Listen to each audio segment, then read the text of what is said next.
Controversial issues are ballot bound after several big decisions from the Florida Supreme Court.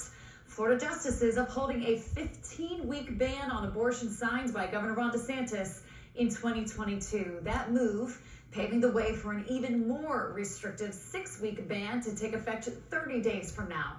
The state Supreme Court also giving voters a chance to weigh in by allowing a proposed amendment protecting abortion access to be on the ballot in November. Voters will also decide on legalizing recreational marijuana for adults. If approved, it would make possession of marijuana for personal use legal. All of these issues are very controversial and a lot of people are weighing in. We have team coverage from Tallahassee to West Palm Beach. First to Capitol reporter Forrest Saunders with the new abortion restrictions. After more than a year of fighting in state courts, Florida's highest upheld the 15-week abortion ban Monday. Justices in a 6-1 decision said Florida's Constitution lacked privacy protections for abortion access. It means a 6-week abortion ban will now take effect 30 days from April 1st. Yes on 4! Yes on 4! It was what abortion advocates feared. The Sunshine State now set to become one of the most restrictive in the country, with limited exceptions for rape, incest, and health. The 6-week ban is basically a complete ban, and that represents a big problem because I would say that more than half of the patients do not have a clue that they're pregnant by 6 weeks. But justices also delivered a path for change, greenlighting Amendment 4 for the November ballot.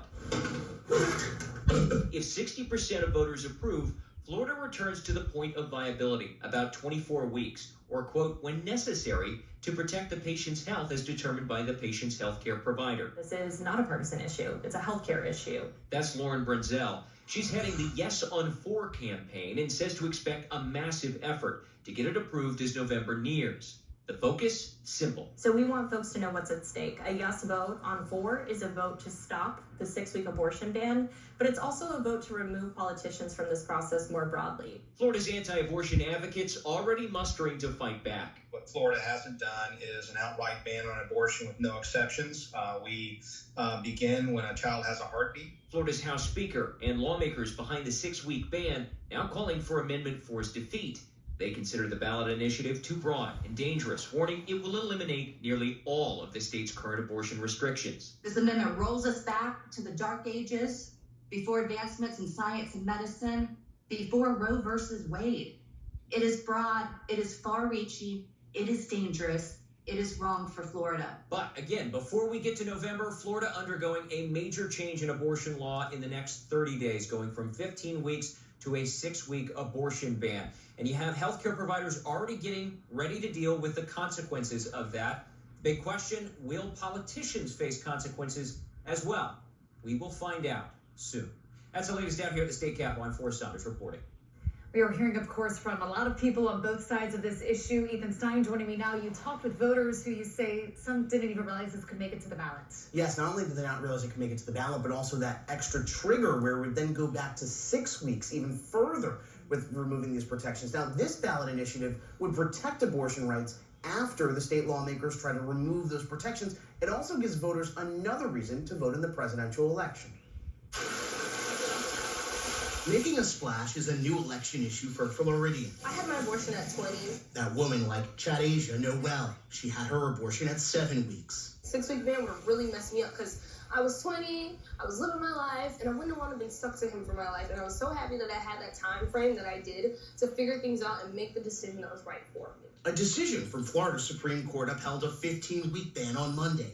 It triggers a new 6-week ban starting in 30 days. But it also gave voters access to a ballot initiative to protect abortion rights. 6 weeks is not early enough for a woman to make her own decision about how she wants to live her life, especially at my age. A number of political advocacy groups reacted to the decision to add abortion to the ballot. Those in favor of abortion rights argue access to emergency medical care is on the ballot. Our government is consistently intervening in our personal private decisions and what's next, and interfering in birth control. It matters because people should have bodily autonomy. While those against the amendment argue it's deceptively worded and would wipe out every law regarding abortion.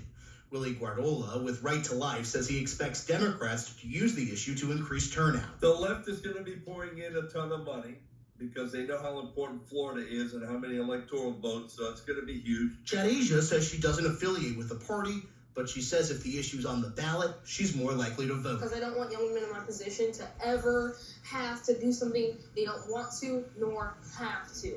Voters like her will have their say at the ballot box. The magic number for the initiative to pass in Florida is 60%. Megan, if you compare that to Kansas and Ohio, those ballot initiatives, when they had an abortion rights issue go on the ballot, was hovering around that 60%. So certainly not automatic, but more than that 50% majority rules trigger. Certainly needs a lot of support. So it'll be interesting to see how it all pans out come November. Ethan Stein reporting for us tonight. Thanks so much.